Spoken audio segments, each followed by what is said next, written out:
Assalamualaikum warahmatullahi wabarakatuh. Selamat datang sahabat kisah mistik. Kali ini kami akan membawakan sebuah kisah mistik yang dibalut dengan hikmah dan misteri. Sebuah kisah tentang dosa yang berusaha disembunyikan, namun tetap tercium oleh langit dan dibalas oleh bumi. Inilah kisah makam di bawah sajadah.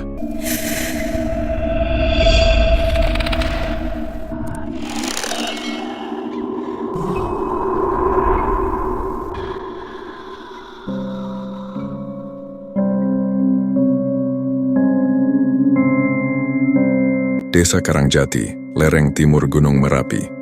Di desa ini, berdiri sebuah masjid tua, peninggalan seorang kiai sepuh bernama Kiai Mustafa. Beliau wafat tahun 1998, dan semasa hidupnya dikenal sebagai wali kecil yang zuhud, keras dalam menegakkan syariat, dan dihormati hingga luar daerah. Setelah Kiai Mustafa wafat, masjid diurus oleh menantunya, Pak Dul Rahman, yang secara lahiriah tampak rajin dan sopan, namun diam-diam memanfaatkan nama besar mertuanya untuk kepentingan duniawi. Pak Dul Rahman dikenal lihai berdakwah dan meruqyah, tapi ada desas-desus bahwa ia sering menerima amalan khusus dari tamu-tamu misterius setiap malam Jumat Legi dan menerima upeti berupa uang maupun emas. Tidak ada yang berani bertanya lebih lanjut. Tahun 2023, masjid mulai direnovasi. Pemuda-pemuda desa gotong royong membongkar bagian mihrab masjid yang sudah retak. Saat itu terjadi sesuatu yang mengejutkan. Saat menggulung sajadah lama warna hijau yang telah digunakan puluhan tahun, muncul bau busuk menyengat seperti bangkai membusuk dari arah lantai mihrab. Seorang pemuda bernama Rangga, mahasiswa yang pulang kampung, menemukan ada ubin yang tidak sama di antara ubin lainnya. Saat dibongkar, terlihat sepotong kain kafan, kemudian potongan tulang manusia. Suasana mendadak gaduh. Warga panik. Kepala desa langsung menghentikan renovasi dan memanggil polisi. Setelah diselidiki, ditemukan bahwa jenazah di bawah sajadah itu tidak pernah terdata dalam makam warga. Tulang belulangnya masih utuh di beberapa bagian, terbungkus kafan, dan yang paling membuat merinding, di dalam kafannya terdapat benda aneh berupa kertas bertuliskan huruf Arab gundul bercampur darah kering dan rambut. Pak Dul Rahman dipanggil polisi, namun hanya menjawab singkat, "Itu mungkin jenazah korban banjir bandang puluhan tahun lalu." Namun beberapa orang tua desa membantah, tidak ada catatan sejarah korban banjir yang dimakamkan di masjid. Bahkan Kiai Mustafa sendiri melarang keras penguburan di dalam masjid karena dianggap menyimpang dari syariat. Malam harinya, para warga mengalami teror gaib. Rangga bermimpi didatangi sosok lelaki tua bersurban, berjanggut putih, berdiri di mihrab dan berkata lirih, "Bongkar semua. Jangan kalian biarkan dia tenang. Dia pembunuh. Dia pengkhianat agama." Seorang lelaki tua, Pak Marlan, mantan penjaga masjid di era 2000-an, akhirnya buka suara. Dengan suara gemetar, ia menceritakan suatu malam 20 tahun lalu, ia mendengar suara gaduh dari masjid. Saat mengintip, ia melihat Pak Dul Rahman dan dua orang asing menggali di dalam mihrab. "Saya lihat sendiri, ada sosok wanita yang tak lagi bergerak. Tubuhnya seperti baru meninggal. Lalu mereka bungkus dengan kafan dan bacakan sesuatu, entah jampi atau ayat. Pak Marlan tak pernah bicara karena diancam, tapi kini..." Ia tak sanggup menyimpan rahasia itu lagi. Ia percaya wanita itu adalah Mbak Naimah, santri perempuan yang tiba-tiba menghilang di tahun 2003, tak lama setelah diketahui hamil. Dan kabarnya, anak dari janin itu adalah darah daging Pak Dul Rahman sendiri. Malam Jumat Kliwon, masjid tak bisa digunakan, lampu menyala sendiri, pengeras suara mengeluarkan suara tangisan perempuan, dan sajadah melayang sendiri saat azan subuh berkumandang. Beberapa orang melihat sosok wanita berpakaian putih berdiri di mihrab. Wajahnya penuh darah, matanya kosong menatap langit-langit. Salah satu warga kerasukan saat zikir malam. Dalam tubuhnya, suara perempuan menangis dan berkata, "Aku dibunuh, dihamili, lalu dikubur di tempat suci. Aku ingin keadilan, aku ingin mayatku dipindah." Polisi memperketat penyelidikan. Di bawah tekanan, Akhirnya Pak Dul Rahman mengaku. Ia membenarkan bahwa wanita itu adalah Naimah, santri yang sempat bekerja membantu rumah tangganya. Ia menjalin hubungan terlarang dengan Naimah. Saat ketahuan hamil, ia mencekik Naimah karena takut aib terbongkar, lalu meminta bantuan 2 orang pintar untuk menyembunyikan jenazah Naimah di bawah mihrab masjid dengan ritual agar arwahnya tidak gentayangan. Namun rupanya, ritual itu gagal. Setelah pengakuannya, Pak Dul Rahman menderita penyakit aneh. Tubuhnya membusuk, bau amis tak hilang meski mandi berkali-kali, dan setiap malam ia mengigau sambil berkata, "Jangan lihat aku, Naimah. Maafkan aku. Jangan tarik aku." 3 malam sebelum Ramadan, Pak Dul Rahman meninggal dalam keadaan sujud, namun wajahnya menghitam dan mayatnya mengeluarkan darah dari mulut. Warga desa akhirnya memindahkan jasad Naimah ke pemakaman umum. Setelah disalatkan ulang dan dimakamkan dengan layak, masjid kembali tenang. Namun setiap malam Jumat masih terdengar isak tangis lirih dari arah makam Naimah. Pak Kiai muda yang baru menggantikan Pak Dul Rahman selalu mengingatkan, masjid adalah tempat suci. Jangan jadikan ia tempat menyembunyikan dosa. Sebab dosa yang disembunyikan di bumi akan diungkap oleh langit. Sahabat kisah mistik, dosa yang dilakukan dengan sadar tidak berhenti ketika pelakunya mati. Ada warisan kelam yang belum selesai, dan kali ini azab itu datang kepada darah dagingnya sendiri. Anak Pak Dul Rahman bernama Ahmad Riyadi. Ia tidak banyak dikenal warga karena sejak kecil sekolah di luar kota, lalu bekerja di Jakarta. Setelah ayahnya meninggal dengan cara mengenaskan, Riyadi pulang ke Karangjati untuk mengurus rumah dan harta warisan. Namun begitu Riyadi menjejakkan kaki di rumah warisan, warga mulai merasa ada yang tidak beres. Burung-burung enggan bertengger di atap rumah itu. Suara azan dari masjid seperti teredam saat melewati rumah tersebut. Dan pada malam hari, tercium bau darah busuk yang muncul dari sumur belakang. Riyadi sendiri mulai mengalami mimpi-mimpi buruk. Aku selalu melihat seorang perempuan memakai kerudung putih, matanya bolong, mulutnya penuh darah, berdiri di depan rumah. Setiap malam ia makin dekat, makin dekat. Suatu malam Riyadi mendengar suara ketukan dari ruang tengah. Saat ia turun dari lantai 2, ia melihat sajadah tua warna hijau yang katanya sudah dibuang, tergelar sendiri di ruang tamu. Di atasnya ada bekas darah membentuk tulisan Arab yang aneh. Tulisan itu berubah menjadi seperti nama, Naimah. Riyadi panik. Ia panggil warga dan ustaz untuk memeriksa rumah. Ustaz Bilal, seorang penghafal Quran dan peruqyah, langsung berkata dengan wajah serius, "Kamu tidak bisa lari dari dosa ayahmu, karena engkau membawa darahnya, kutukannya jatuh padamu." Pada malam Jumat Legi, Riyadi kerasukan di dalam rumah.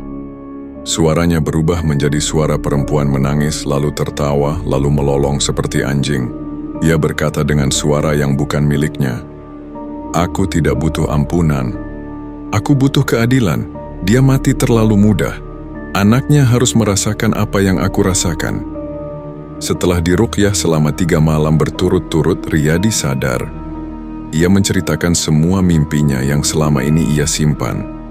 Ia bermimpi berada dalam ruang gelap, diikat dan dipaksa untuk mengulang perbuatan ayahnya, mencekik Naimah.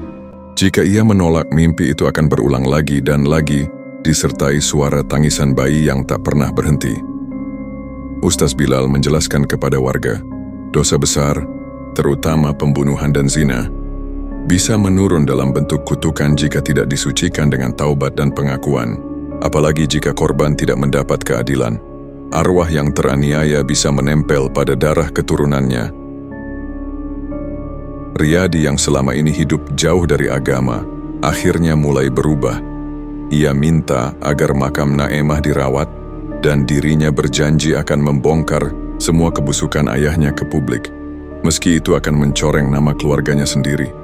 Namun sebelum itu bisa dilakukan, pada malam Lailatul Qadr, saat Riyadi melakukan i'tikaf di masjid, beberapa jamaah melihat sesuatu yang ganjil. Sajadah yang digunakan Riyadi berubah warna menjadi merah, dan dari arah mihrab terdengar suara perempuan melantunkan ayat. Namun terbalik, Seketika Riyadi menjerit, wajahnya pucat, tangannya mencakar-cakar wajah sendiri lalu pingsan. Ketika sadar, ia menangis dan berkata, "Dia masuk ke tubuhku. Dia tidak mau keluar sampai aku menggantikan tempatnya di bawah mihrab." Dengan bimbingan Ustaz Bilal dan beberapa kiai sepuh, Riyadi akhirnya melakukan ruqyah besar dan menggelar tahlil khusus untuk arwah Naimah. Ia juga membongkar semua catatan dan catatan lama ayahnya, termasuk bukti pembayaran dari praktik sesat.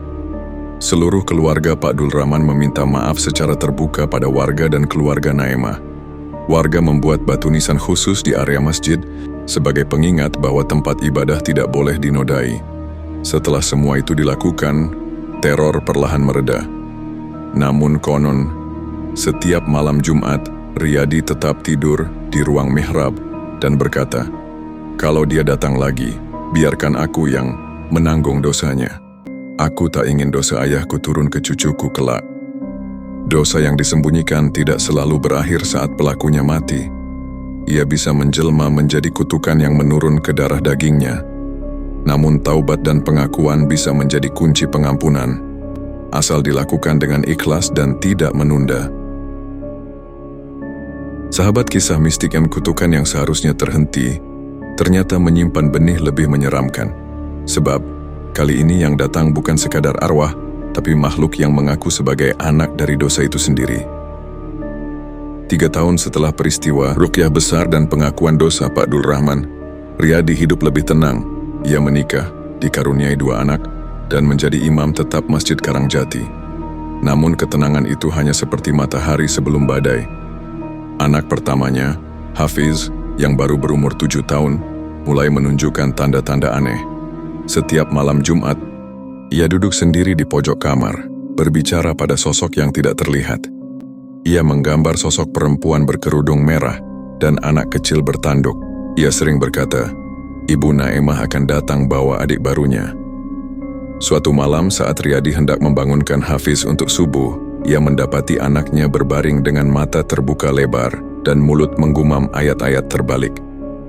Dalam satu sesi ruqyah yang dilakukan Ustaz Bilal, makhluk yang merasuki Hafiz berbicara dengan suara anak kecil tapi penuh dendam. "Aku bukan jin biasa. Aku anak Naimah. Aku lahir dari darah, dari air mata, dan dari perut yang terkubur di bawah sajadah. Ibuku tidak pernah bisa azan, tidak bisa dimandikan, dan kalian malah minta maaf pakai doa-doa." Saat ditanya apa yang diinginkan, ia menjawab, "Keadilan. Aku ingin hakku, aku ingin tempat, aku ingin tubuh." Setelah kejadian itu, berbagai teror mulai menimpa keluarga Riyadi. Istrinya mengalami keguguran saat hamil anak ketiga. Dokter tidak bisa menjelaskan penyebabnya. Adiknya, Rahma, yang tinggal satu atap, mendadak hilang akal dan setiap malam menjerit, "Jangan ambil bayi. Itu, dia bukan milik kalian." Lampu-lampu rumah sering mati sendiri, dan tiap pukul 3 dini hari, ada suara tangisan bayi yang sangat nyata. Riyadi mencoba membawa keluarganya keluar kota, tapi gangguan terus mengikuti, bahkan lebih parah. Ustaz Bilal kemudian menjelaskan, makhluk itu bukan sekadar jin. Ia diciptakan dari penggabungan energi trauma Naimah, darah dosa dan kekuatan tempat terkutuk. Ia merasa punya hak waris gaib, dan ia menagih tubuh untuk menjadi nyata. Dalam mimpi Riyadi, ia dipertemukan langsung dengan sosok anak kecil berwajah pucat, mata merah dan tubuh penuh luka. Ia mengaku bernama Zahran, anak dari arwah Naimah. Zahran memberi 2 pilihan. "Serahkan 1 darahmu padaku. Biarkan aku menempati raga anakmu, maka semua gangguan akan selesai. Atau kau akan kehilangan semua keturunanmu satu persatu." Riyadi terbangun dengan peluh dingin, dan dari pojok kamar, ia melihat Hafiz berdiri, tersenyum dengan wajah bukan dirinya. Riyadi akhirnya memutuskan untuk tidak menyerah. Bersama Ustaz Bilal dan 2 kiai sepuh dari luar kota, mereka menggelar ruqyah kubro selama 7 malam berturut-turut. Tempat dilakukan bukan di rumah, tapi di Masjid Karangjati, tepat di Atas bekas jasad Naimah yang dulu terkubur, setiap malam, suara-suara gaib menggema, suara bayi menangis, tawa anak kecil yang menyayat hati. Kalimat "aku ingin lahir, terus diulang. Pada malam ke-6, Hafiz kembali kerasukan dan berkata, "Ayah, aku lelah." Dia ingin keluar. Dia bilang tubuhku hanyalah pintu. Dia ingin dunia ini tahu bahwa anak dosa bisa jadi raja terkutuk. Malam ke-7, terjadi badai petir yang aneh meski cuaca cerah. Saat ayat terakhir Al-Baqarah dilantunkan, masjid bergetar dan mihrab yang dulu jadi tempat penguburan mengeluarkan suara seperti tangisan perempuan yang sangat dalam. Tiba-tiba, Hafiz menjerit keras. Tubuhnya melayang sebentar, lalu jatuh. Pingsan. Saat sadar, ia tidak ingat apa-apa.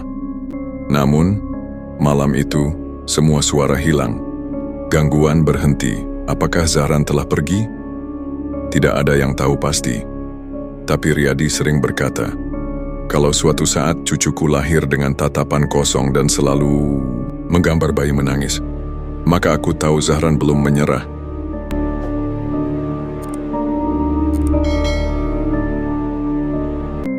Demikianlah sahabat kisah mistik. Dosa yang disembunyikan bisa melahirkan keturunan dari dunia lain. Bukan darah, bukan daging, tapi dari dendam dan air mata. Jangan pernah menganggap doa dan taubat cukup untuk menutup luka bila keadilan belum ditegakkan. Wassalamualaikum warahmatullahi wabarakatuh.